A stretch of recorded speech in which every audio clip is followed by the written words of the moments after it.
नमस्कार। BSc part second year के सभी विद्यार्थियों का स्वागत है।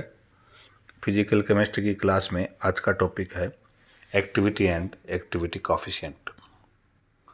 सक्रियता किसे कहते हैं? सक्रियता आयनों की वह संख्या है या वह अंश है जो कि स्वतंत्र विचरण कर सकता है तथा विद्युत धारा को ले जाने में समर्थ है, और इन सक्रिय आयनों की सांद्रता को हम सक्रियता कहते हैं। किसी आयन की सक्रियता उसकी सांद्रता के साथ निम्न संबंध दर्शाती है, अर्थात A बराबर FC, जहाँ C है मोल प्रति लीटर में सांद्रता और F है सक्रियता गुणांक। एक संयोजी विद्युत अपघट्य के लिए वियोजन देखें तो इस प्रकार वियोजन होता है A+ और B- आयनों में वियोजित हो जाता है। तो इसके लिए साम्य स्थिरांक देखें तो इक्वेशन नंबर 1 और इक्वेशन नंबर 2 से ज्ञात करते हैं। यदि दुर्बल विद्युत अपघट्य है तो उसके लिए सांद्रता और एक्टिविटी कोएफिशिएंट दोनों पद शामिल होंगे। हम यहाँ देखें, सांद्रता को यदि मोललता के रूप में दर्शाते हैं तो सक्रियता गुणांक को F के रूप में न दर्शा के गामा के रूप में दर्शाते हैं, और ऐसी स्थिति में समीकरण 2 समीकरण 4 के रूप में प्राप्त होता है, जहाँ C की जगह हम M लेंगे जो कि मोललता को दर्शा रहा है सांद्रता को, और F की जगह गामा को लेंगे जो कि सक्रियता गुणांक को दर्शा रहा है। अतः किसी विद्युत अपघट्य की सक्रियता A बराबर FC equal to M gamma. यदि सांद्रता को मोल प्रति लीटर या मोलरता में दर्शाते हैं तो सक्रियता गुणांक को F में दर्शाते हैं, और यदि सांद्रता को मोल प्रति 1000 ग्राम या मोललता के रूप में दर्शाते हैं तो सक्रियता गुणांक को हम गामा द्वारा प्रदर्शित करते हैं। बहुत ही ज़्यादा तनु विलयन है, उसके लिए F तथा गामा का मान एकदम समान होता है। नेक्स्ट टॉपिक है औसत आयनिक सक्रियता तथा सक्रियता औसत सक्रियता गुणांक। एक संयोजी विद्युत अपघट्य के लिए वियोजन इस प्रकार है। AB जो विद्युत अपघट्य हैं वो A+ कैटायन में तथा B- एनायन में वियोजित हो जाता है। धनायन के लिए जो सक्रियता है वो A+ है, और ऋणायन के लिए जो सक्रियता है वो A- है। A+ तथा A- को अलग अलग ज्ञात करना संभव नहीं है, अतः विद्युत अपघट्य की सक्रियता A तथा औसत आयनिक सक्रियता A+ पद का सर्जन हुआ। अतः सक्रियता A बराबर क्या होगी? औसत आयनिक सक्रियता A+ स्क्वायर के रूप में दर्शाते हैं।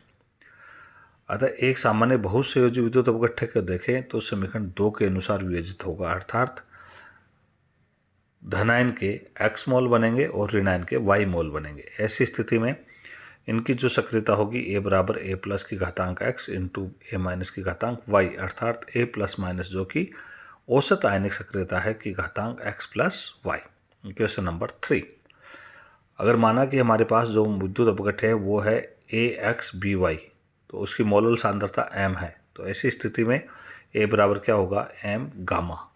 तो समीकरण 3 के अनुसार A जो सक्रियता है वो कैसे होगी? A बराबर XM गामा की घातांक X into YM gamma minus की पूरी घातांक Y, अर्थात इसको हल करते हैं तो समीकरण हमें 4 प्राप्त होता है, जहां गामा प्लस माइनस क्या है? औसत मोलल आयनिक सक्रियता गुणांक।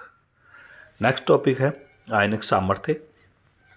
किसी विलयन में आयनों की उपस्थिति के कारण उत्पन्न विद्युत सामर्थ्य के माप को आयनिक सामर्थ्य कहते हैं, जिसे म्यू द्वारा दर्शाते हैं, अर्थात म्यू बराबर 1/2 M1Z1 square plus M2 Z2 square plus M3 Z3 square plus dash dash आदि, जहाँ M1 M2 M3 आदि आयनों की मोललता है, Z1 Z2 Z3 आयनों की संयोजकता है।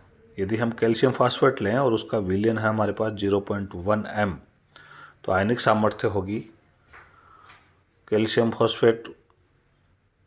फॉस्फेट है वो कैल्शियम +2 आयनों में वियोजित होगा, और फॉस्फेट ऋणायन है वो -3 आयनों में वियोजित होगा। उधर अतः इसको सॉल्यूशन करें हम तो 3 इंटू 0.1 अर्थात m1 का मान होगा 0.3, m2 का मान होगा 0.2, z1 का मान होगा 2 और z2 का मान होगा 3।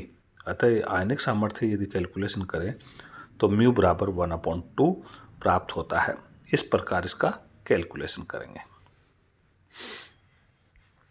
नेक्स्ट टॉपिक है अभिगमनांक। अभिगमनांक के पहले हम देखें तो विद्युत रसायन के दो प्रमुख तथ्य हैं।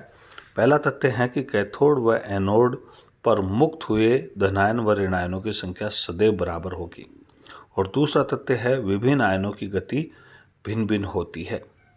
इसके लिए हिटोर्फ ने एक सैद्धांतिक प्रयोग किया, और सैद्धांतिक प्रयोग कैसे किया ये यहाँ दर्शाया गया है कि ये एक खंड है, ये पूरा का पूरा खंड ए से बी के मध्य कैथोडिक खंड कहलाता है, बी और सी के मध्य खंड कहलाता है, और सी और डी का एनोडिक खंड कहलाता है।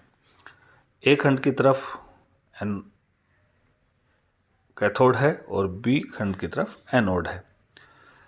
कैथोड से एनोड की ओर ऋणायन गमन करते हैं और एनोड से कैथोड की ओर धनायन गमन करते हैं। सबसे पहले ए स्थिति में देखें तो दोनों ही खंडों में कैथोडिक और एनोडिक खंड में बराबर धनायन और बराबर ऋणायन है। दूसरी स्थिति में देखा तो कैथोडिक खंड से दो ऋणायन एनोडिक खंड की ओर गति करते हैं तथा एनोडिक खंड से दो धनायन कैथोडिक की ओर गमन करते हैं। मोमेंट 2-2 का हुआ तो मुक्त हुए आयनों की संख्या भी 2-2 है। थर्ड स्थिति में एनोडिक खंड से 4 धनायन कैथोडिक खंड की ओर, 2 धनायन कैथोडिक खंड की ओर गमन कर रहे हैं, और इधर 2 ऋणायन किधर गमन कर रहे हैं, एनोडिक खंड की ओर। तो अभी देखा तो यहाँ समान संख्या में 4 ऋणायन और 4 धनायन मुक्त हो रहे हैं। फोर्थ स्थिति में देखा तो यहाँ धनायन और ऋणायन दोनों गतिमान है और दोनों की गति भिन्न भिन्न है। यहाँ देखें तो फोर्थ स्थिति में ए बी से 3 ऋणायन गति करते हैं, ए बी खंड से कैथोडिक खंड से, तथा एनोडिक खंड से 2 धनायन गति करते हैं। गति करने वाले आयनों की संख्या अलग अलग है।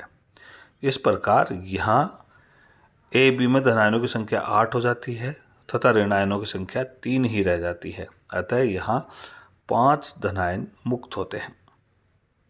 इसी प्रकार एनोडिक खंड में देखें तो यहाँ धनायनों की संख्या 4 रह जाती है और ऋणायनों की संख्या 5 हो जाती है, अर्थात ऋणायन 5 मुक्त होते हैं। इस प्रकार मोमेंट करने वाले आयनों की संख्या अलग अलग है, फिर भी मुक्त हुए आयनों की संख्या, इलेक्ट्रोडों पर जो मुक्त हो रहे हैं आयन, उनकी संख्या बराबर है। अतः ऐसी स्थिति में हम देखें तो किसी विलयन में विद्युत धारा की जो मात्रा प्रभावित होती है वह आयनों की गतिशीलता के योग के समानुपाती होती है। आयन कुल गति कितने कर रहे हैं, जैसे थर्ड स्थिति में 3 और 2 कर रहे थे तो 5 आयन गति कर रहे हैं कुल आयन, तो आयनों की गतिशीलता के योग के समानुपाती होती है।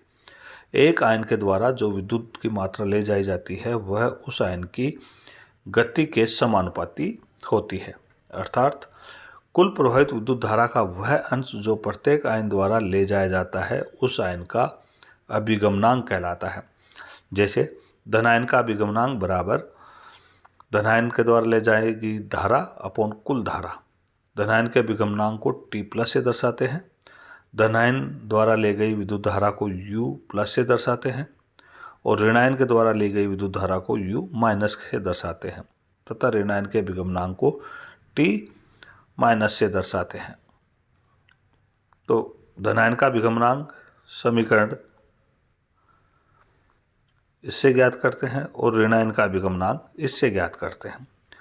समीकरण इस दोनों को धनायन और ऋणायन के अभिगमनांक को योग करें तो इस प्रकार ये प्राप्त होता है, अर्थात धनायन और ऋणायन के अभिगमनांक का दोनों का योग सदैव 1 होता है। आज की क्लास में इतना ही। धन्यवाद। हम कल फिर